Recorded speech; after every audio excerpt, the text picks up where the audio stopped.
So there are three types of friction which we will discuss. Static friction, second one is kinetic friction and it is also known as dynamic friction, and third one is rolling friction. इन तीनों friction में से सबसे कम value जो होता है वो rolling friction का होता है. मेरा डिस्कशन आप रोलिंग फ्रिक्शन पे बिल्कुल नहीं रहेगा इस चैप्टर में. मेरा डिस्कशन केवल किस पे रहेगा? स्टैटिक फ्रिक्शन और काइनेटिक फ्रिक्शन. अब दोनों बहुत ही आसान है. दोनों क्या है? बहुत ही आसान है. पहला बात, कॉमन बात, चाहे वो काइनेटिक फ्रिक्शन हो या स्टैटिक फ्रिक्शन हो, हम कॉमन बात पहले बता रहे हैं कि द डायरेक्शन ऑफ फ्रिक्शन, मतलब स्टैटिक एंड डायनेमिक दोनों का बात कर रहे हैं. The direction of friction is always tangential to the surface in contact. The direction of frictional force is always tangential to the surfaces in contact. जो भी दो सरफेस कांटेक्ट में है, फ्रिक्शनल फोर्स हमेशा उसके कैसे लगता है? टेंजेंशियल लगता है. सपोज जैसे हम अपने हाथ को ऐसे रखे हैं, ठीक है, ऐसे रखे हैं और हम ऐसे स्लाइड कर रहा है, तो इस पे जो फ्रिक्शनल फोर्स एक्ट करेगा ना वो इसके एकदम टेंजेंशियल होगा. टेंजेंट मींस जो जस्ट केवल स्पर्श कर रहा है, मतलब टच कर रहा है ना. समझ में आया बात ये? अब ये बात दोनों फ्रिक्शन के लिए वैलिड है, मतलब स्टैटिक फ्रिक्शन के लिए भी और काइनेटिक फ्रिक्शन के लिए भी. तो ये हम कॉमन बात बताए कि the direction of frictional force is always tangential to the surfaces in contact. और एक सरफेस पे अगर लेफ्ट लग रहा है तो दूसरे सरफेस पे राइट लगेगा. According to Newton's third law, action और reaction will act on different system and the direction of action and reaction will be opposite to each other. बात समझ में आया? तो अब हम तुमको दिखा रहे हैं स्टैटिक फ्रिक्शन और डायनेमिक मतलब काइनेटिक फ्रिक्शन. ठीक है, अब सपोज करते हैं, ध्यान से समझना, यहां पर एकदम समझते जाना. ये एक सरफेस है, ठीक है, और इस पे एक ब्लॉक रखा हुआ है 2 kg का. A block is kept on a horizontal surface of value 2 kg. एक 2 kg का ब्लॉक इस पे रखा गया है, ठीक है. अब हम इसका पहले एफबीडी बनाते हैं, इस पे एफबीडी बनाते हैं. इस पे एक नॉर्मल रिएक्शन ऊपर लगेगा, हाँ या ना, और mg नीचे लगेगा. mg का वैल्यू तो 20 हो गया, 2 into 10 20. अच्छा, और कोई फोर्स अभी लग रहा है इस पे? नहीं. वर्टिकल डायरेक्शन में बैलेंस्ड है ना. अब हम बता रहे हैं तुमको, हम यहाँ पर जो चर्चा कर रहे हैं वो किसका चर्चा कर रहे हैं? स्टैटिक फ्रिक्शन का चर्चा कर रहे हैं. उसके बाद हम इधर काइनेटिक फ्रिक्शन के बारे में बताएंगे. Static friction, static friction.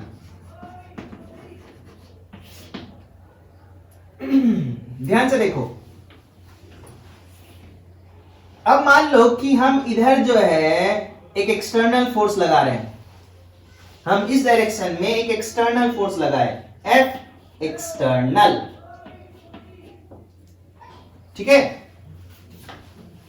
याद है तुम लोग को बोलते थे कि फ्रिक्शन में एक म्यू होता है, म्यू जो कि कांस्टेंट होता है हर सरफेस के लिए, है ना, और ये सरफेस पर डिपेंड करता है. सरफेस चेंज करेगा, म्यू का वैल्यू चेंज कर जाएगा. अब स्टैटिक फ्रिक्शन का नोटेशन क्या होता है वो हम बता रहे हैं तुमको. स्टैटिक फ्रिक्शन को हम डिनोट करते हैं, स्टैटिक फ्रिक्शन का नोटेशन होता है एफएस. होता है क्या?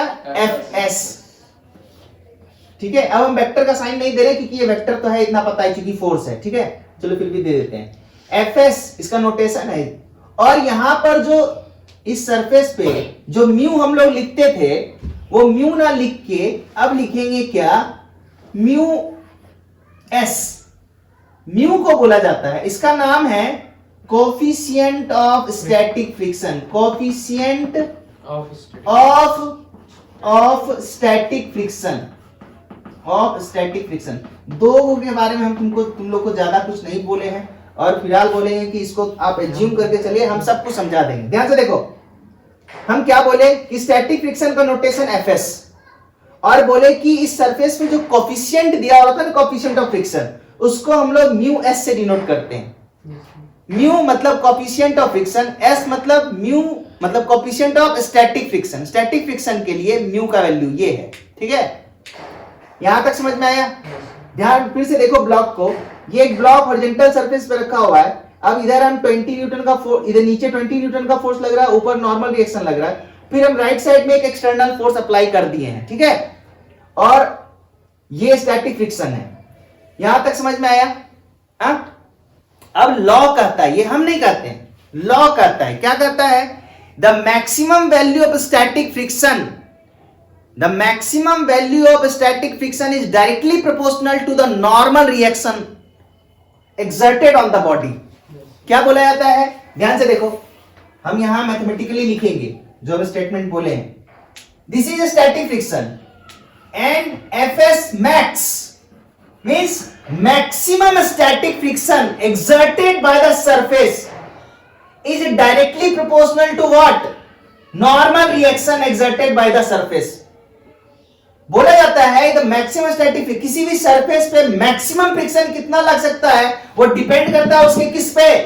नॉर्मल रिएक्शन पे। इस पे डिपेंड नहीं करता है कि कितना एरिया कांटेक्ट में है। What is the amount of area in contact in on this the maximum static, the value of maximum static friction does not depend. क्या बात समझ में आ रहा है? The value of maximum static friction is directly proportional to n, and what is n? N is the normal reaction provided by the surface, this surface or ground you may say in this case, and the value of Fs max यानी maximum static friction is equal to, whenever we remove proportionality sign we always have a constant, and this constant here is known as coefficient of static friction. So the maximum value of static friction is mu into n. किसी भी surface पे, कोई surface, जब हम लोग किसी surface पे move करते हैं, ठीक है, तो वो सरफेस का कितना औकात है कि वो मैक्सिमम फ्रिक्शन कितना लगा सकता है, static friction, that is given by mu s into n. So this is the formula of maximum static friction exerted by the ground in this case. क्या ये बात समझ में आ रहा है? हाँ sir. And this maximum static friction is also known as limiting friction. This maximum static friction is also known as limiting friction, FL. So this is what? Limiting friction.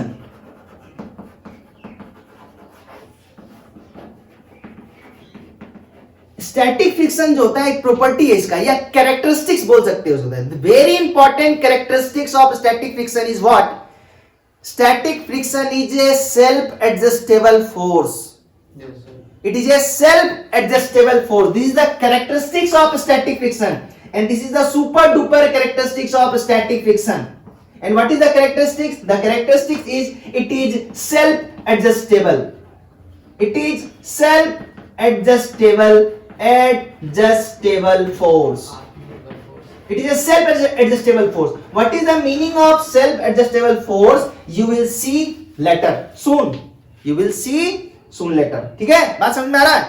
लेकिन इसका कैरेक्टरिस्टिक्स क्या है? ये सेल्फ एडजस्टेबल होता है। अब इसको हम मतलब समझाते हैं सेल्फ एडजस्टेबल क्या होता है। ध्यान से देखो, इस एग्जांपल में एक ब्लॉक को हम रख दिए हैं, 20 न्यूटन ऊपर लग रहा है, n, तो n का वैल्यू क्या है? What is the value of n? What is the value of n? क्या वर्टिकल? अब ध्यान से देखो, हम हॉरिजॉन्टल डायरेक्शन में एक्सटर्नल लगा रहे हैं, तो what is the possibility of movement of direction of movement of this block? Right side. It will not move in vertical direction. It means in vertical direction it is in translational equilibrium. So that's why what is the value of normal reaction? The value of normal reaction is 20 Newton. कोई दिक्कत? नहीं sir. And this block is kept on the surface. So the maximum value of static friction, what will be the limiting friction? FL is equal to mu s into n. And suppose the value of mu s is given here, that is 0.2. I assumed the value of mu s is 0.2 and it is unitless and dimensionless. इसका कोई unit नहीं होता है, ठीक है, ये एक pure number है, तो ये 0.2 है. तो this is the maximum static friction or limiting friction. So the maximum static friction provided by this surface on this block is what? This is equal to 0.2 into normal reaction, that is equal to 20 Newton. So what is the value of FL? 4 Newton. मतलब क्या है कि ये जो ब्लॉकवा है ना, जो हम इस सरफेस पे रखें, ये किधर स्लाइड करना चाहेगा? राइट साइड चाहेगा, क्योंकि हम एक्सटर्नल का डायरेक्शन इधर दिखाए. कितना लगाए अभी हम बताएंगे.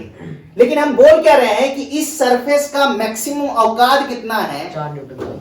इस सरफेस का मैक्सिमम औकात कितना है कि वो इस पे कितना फ्रिक्शन लगा सकता है, 4 न्यूटन का, इससे ज्यादा उसका औकात नहीं। अब ध्यान से समझना, हम बोले थे कि the direction of frictional force is always tangential to the surface. अब एक बात बोल रहे हैं,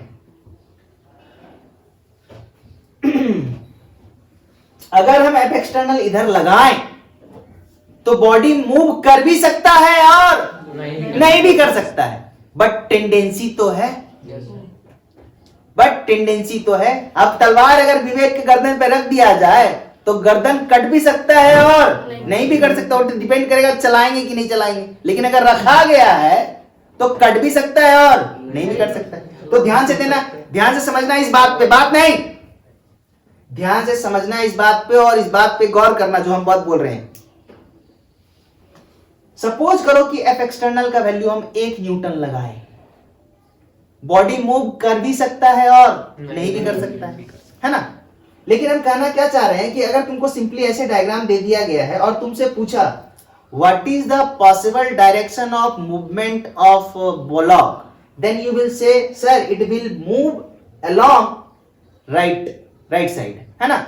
सो there is a tendency of movement, please listen to me very carefully.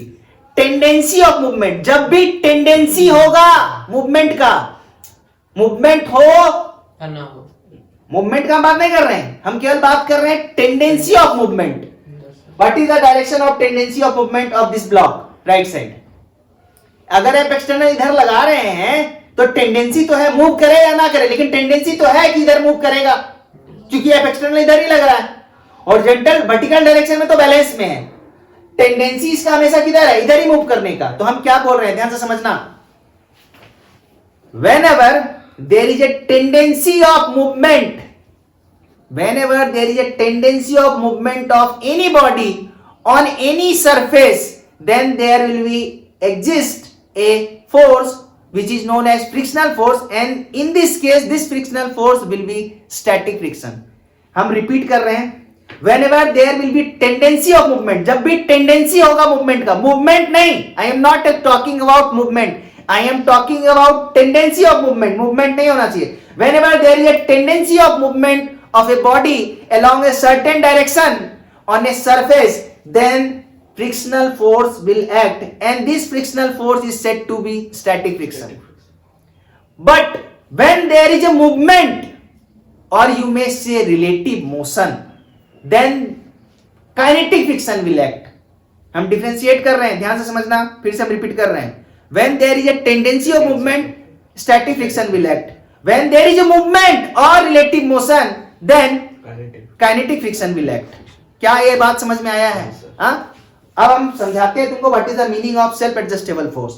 So there is a tendency, ध्यान से देखो यहाँ, this is the tendency of movement, this is the tendency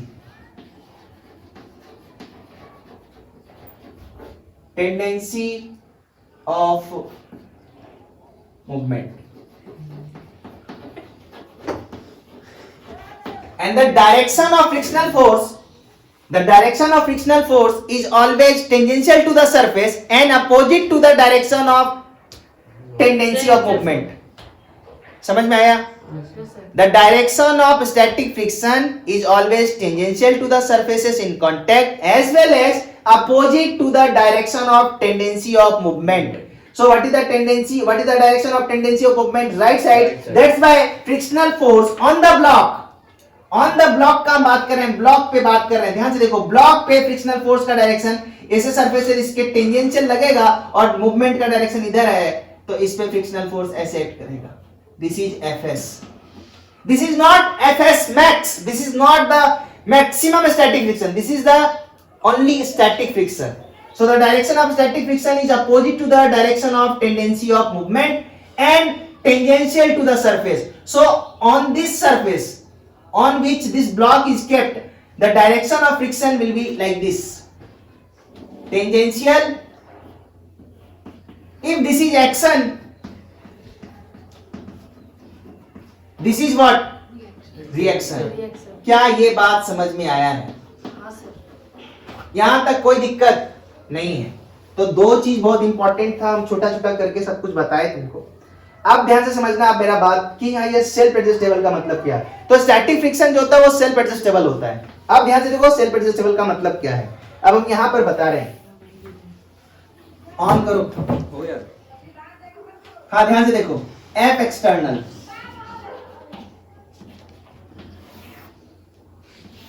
वहां हम एफ एक्सटर्नल का डायरेक्शन दिखाएं।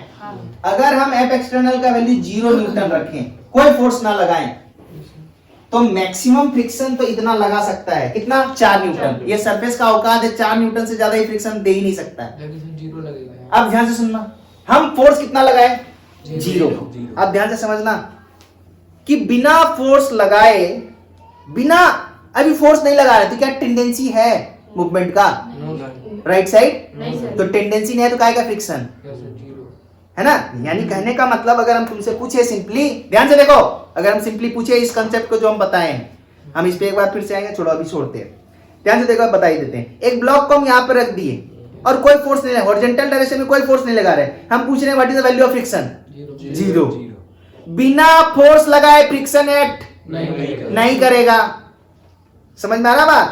बिना फोर्स लगाए फ्रिक्शन, बिना, और उससे भी बेटर समझो, बिना टेंडेंसी ऑफ मूवमेंट के, जब तक टेंडेंसिया नहीं होगा तब तक फ्रिक्शन में एक्ट नहीं। अब ध्यान से देखो यहां एक सिंपल सा बात कि एक हॉरिजॉन्टल सरफेस है, एक हॉरिजॉन्टल सरफेस है, इस पे एक ब्लॉक को रख दिए 2 kg, what will be the value of friction? 0। लेकिन हम बोले कि इसी ब्लॉक को हम एक इंक्लाइन सरफेस पे रख दिए, एंगल 37 बना रहा है, what is the value of friction? क्या फ्रिक्शन अभी लगेगा या नहीं लगेगा? लगेगा नहीं लगेगा? लगेगा नहीं लगेगा? लगेगा ही नहीं लगेगा? लगेगा भाई, क्योंकि इधर तो कंपोनेंट आएगा ना mg का, इधर 2 into g, तो इधर आएगा 2g sin 37। तो ये फोर्स इसको इधर घुमाना चाहेगा, यानी इसमें मूवमेंट है डाउन द प्लेन जाने का, इसीलिए फ्रिक्शन लगेगा अप द प्लेन। क्या बात समझ में आया? ध्यान से देखो, एक सिंपल लॉजिक है। यहां पर एक हॉरिजॉन्टल सरफेस पे ब्लॉक को रखे, 2 kg का ब्लॉक को, हम पूछे what is the value of friction? Friction is 0। But in this case friction is not 0 because there is a driving force which is trying to drive this block down the plane. That's why frictional force will act up the plane.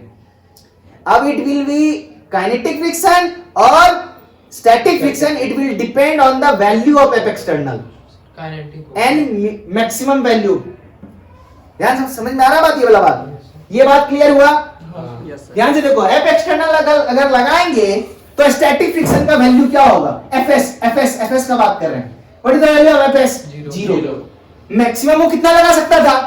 4 Newton. उसका औकात था कितना लगाने का? 4 Newton का, लेकिन लगाया कितना? 0। यानी वो अपने आप को एडजस्ट कर लिया, बोला हमको तो फ्रिक्शन क्या कर रहा है अभी, क्या चाहता है ये फ्रिक्शन, क्या चाहता है उस ब्लॉक को? सर अगर फ्रिक्शन सर लग रहा होता, मतलब अगर 0 करने पे सर किस साइड तक बॉडी मूव हो रहा था? ऐसा नहीं होता, इसीलिए तो बता रहे हैं। हाँ देखो ध्यान से, अभी दिमाग लगाया ये, और इस पे डाउट क्लियर करते हैं। एफ एक्सटर्नल नहीं लगाए, हम तुमको दिखा दिया एफएस का डायरेक्शन इधर होगा, लेकिन एफएस का डायरेक्शन तब होगा जब इसमें टेंडेंसी होगा इधर। Without tendency there is no friction. अरे हम अपने गाल पे हाथ रख दिए, फ्रिक्शन लग रहा है क्या? जब घसना चालू करेंगे तब फ्रिक्शन लगेगा। समझ में आ रहा बात? हाँ, तो अभी हमें स्टैटिक फ्रिक्शन, मेरा फुल कंसंट्रेशन किस पे है? स्टैटिक फ्रिक्शन पे। तो हम ध्यान से देखो, एफ एक्सटर्नल 0 लगाए तो ये सरफेस मैक्सिमम, पहले तो मैक्सिमम निकाल लेंगे हमेशा, जब भी सवाल बनाएंगे हमेशा मैक्सिमम स्टैटिक फ्रिक्शन निकाल लेंगे, that is known as limiting friction. अभी यहां पर कितना लग रहा है? 4 न्यूटन। लेकिन जब हमने एफ एक्सटर्नल 0 लगाए तो ये आपको कितना कर लिया? 0। अच्छा हमको एक चीज बताओ, ये फ्रिक्शन अगर हम एफ एक्सटर्नल उस डायरेक्शन में लगा रहे हैं, अभी वैल्यू नहीं बताएं, बस कल डायरेक्शन दिखाएंगे एफ एक्सटर्नल का वैल्यू उधर, तो एफएस तो इधर एक्ट करेगा। अब सोच के देखो तो एफएस क्या चाहता है? एफ एक्सटर्नल को अपोज करना चाहता है।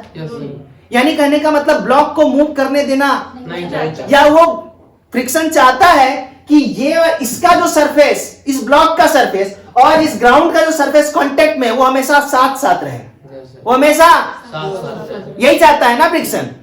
अरे हाँ या ना? यानी कहने का मतलब ये फ्रिक्शन क्या चाहता है कि ये ब्लॉक ना जाए उधर, यानी उसको अपोज करता है इसके मूवमेंट को, यही ना? तो वो रोकना ही चाहता है ना कुल मिला के, और ये भी चाहता है कि वो वही रुका रहे और उसी सरफेस को कांटेक्ट के साथ जीवन भर रहे। फ्रिक्शन हमेशा 2 सरफेसेस को एक साथ रखना चाहता है। बात समझ में आया बात ये वाला? और कैसा सरफेसेस? जो कांटेक्ट में है, ठीक है? तो एफएस का वैल्यू क्या हो गया? 0। अरे इसको तो रोकना ही था ना, ये तो चाहता था बस, फ्रिक्शन क्या चाहता था कि दोनों सरफेस जो कांटेक्ट में है हमेशा साथ साथ रहे। जब फोर्स ही नहीं लगाए तो काहे का फ्रिक्शन लगेगा? फ्रिक्शन तो जो चाहता था उसका बिना फ्रिक्शन लगाए उसका काम हो रहा है ना, Yes, sir. बिना लगाए, इसीलिए वो अपने आप को क्या कर लिया, जीरो कर लिया। बोला तो झूठ का मेहनत क्यों करें, Yes, sir. जब ऑटोमेटिकली दोनों साथ साथ है तो हम जबरदस्ती दोनों को साथ लाने का कोशिश क्यों करें? जब ऑलरेडी साथ है Yes, sir. तो हम क्यों लगाएंगे फोर्स? इसीलिए वो अपने आप को क्या कर लिया, जीरो कर लिया, तो अपने आप को सेल्फ एडजस्टेबल कर लिया। लेकिन उसका मैक्सिमम औकात कितना है, 4 न्यूटन का, वो 4 न्यूटन फोर्स लगा सकता है। क्या बात समझ में आया यहाँ तक? Yes, sir. अब आगे देखना, अगर हम एक्सटर्नल फोर्स का वैल्यू 1 न्यूटन कर दें, 1 न्यूटन कर दे तो स्टैटिक फ्रिक्शन का वैल्यू भी क्या हो जाएगा, 1 न्यूटन। क्यों? क्योंकि फ्रिक्शन हमेशा दोनों सरफेसेस जो कांटेक्ट में है उसको साथ साथ रखना चाहता है, Yes, sir. वो नहीं चाहता है कि दोनों जुदा हो, दोनों साथ साथ रहे। तो 1 न्यूटन ये भी लगा लिया क्योंकि ये तो साथ साथ रखना चाहता है। फिर से ये 2 न्यूटन लगाया तो ये भी क्या कितना कर लिया, 2 कर लिया। फिर ये जब 3 लगाया तो ये भी क्या कर लिया।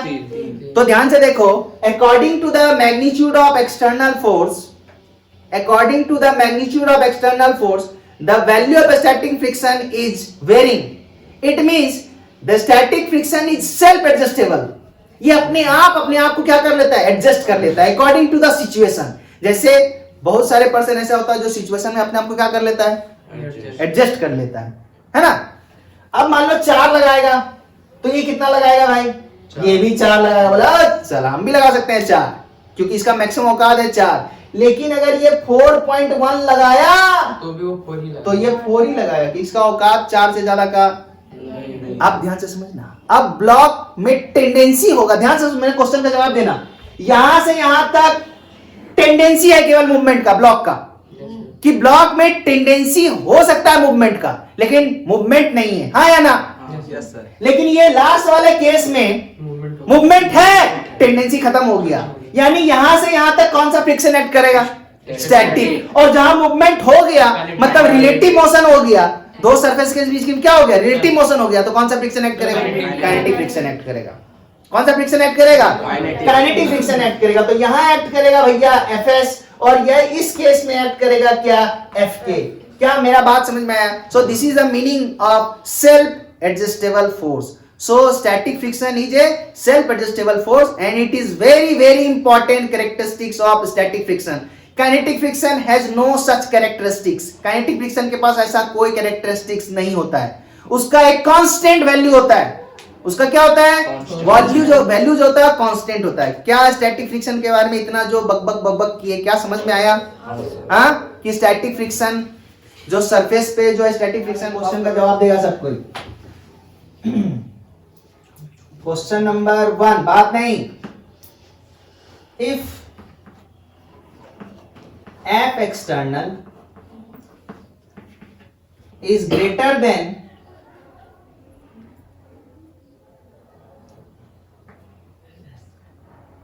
FL, then friction will be option A kinetic, option B static, ये होगा सर। option C rolling और option D none.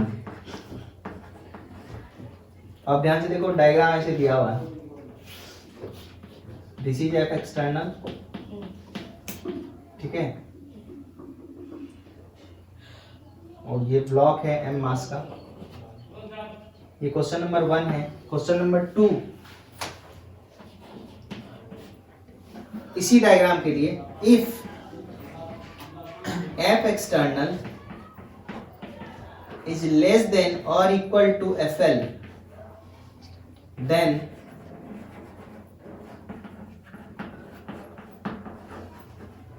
friction will be option वही है, A kinetic, B static, C rolling और D none। हाँ अंशु, पहला क्वेश्चन का answer क्या होगा? पहला, हाँ पहला। What will be the answer of पहला क्वेश्चन?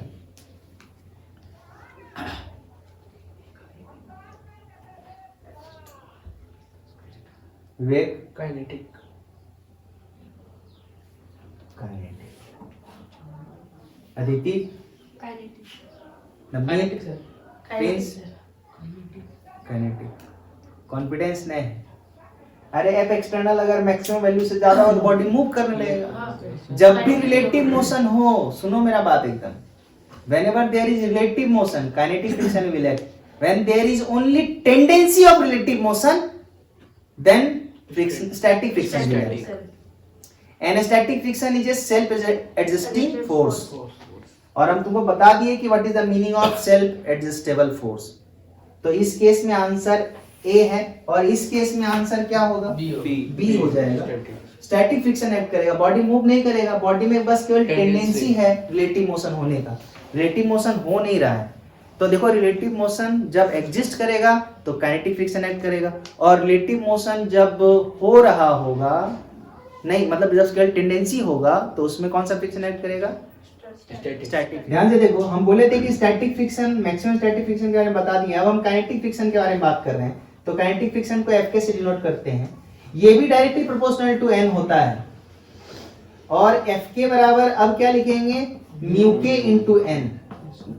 ये सेल्फ एडजस्टेबल नहीं होता है, ये कांस्टेंट होता है। ये किसी भी सरफेस के लिए क्या होता है? कांस्टेंट होता है। ये सेल्फ एडजस्टेबल नहीं होता, इसके पास ये ताकत नहीं है कि अपने आप को एडजस्ट कर सके, ये हमेशा कांस्टेंट वैल्यू लगाता है हर सरफेस पे।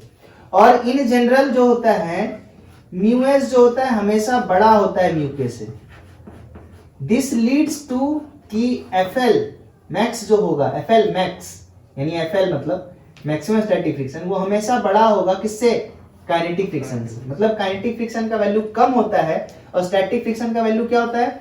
ज्यादा होता है। तो एक ग्राफ प्लॉट किया गया, देखो ध्यान से, एक ग्राफ प्लॉट किया गया, इधर रखा गया फ्रिक्शन को, y एक्सिस पे रखा गया किसको? फ्रिक्शन को, और x एक्सिस पे रखा गया एक्सटर्नल फोर्स को, F एक्सटर्नल।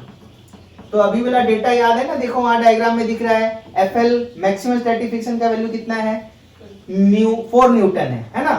तो जब हम F एक्सटर्नल का वैल्यू 0 लगाए थे तो कौन सा फ्रिक्शन एक्ट करेगा? स्टैटिक। तो ये भी अपने आप को 0 कर लेगा। फिर जब 1 किए थे तो फिर से ये भी 1 हो गया, तो कौन सा फ्रिक्शन एक्ट करेगा? स्टैटिक।